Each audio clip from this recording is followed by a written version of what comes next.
New at 6, a growing number of people around the Bay Area are living out of their cars. Now, San Francisco city leaders are stepping in with a temporary solution.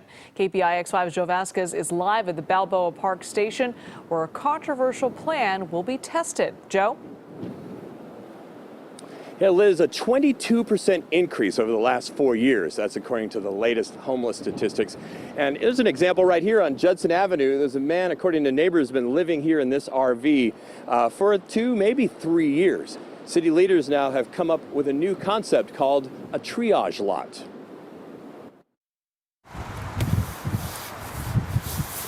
Warning tickets are issued to vehicles up and down Circular Drive. They clearly explain the law. You are not allowed to park your vehicle on the street for more than 72 hours. Shelters, vans, mobile homes that are dilapidated, it's kind of off-putting. But neighbors say the warnings are routinely ignored. They can't afford the rent here. They're displaced, and yet they have no alternative but to sleep in their vehicle.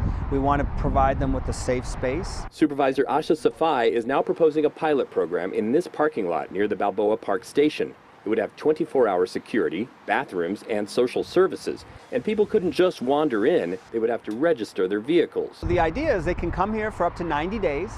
We plug them into our coordinated entry system for homeless and more permanent housing solutions. And then after that time, they're able to move on.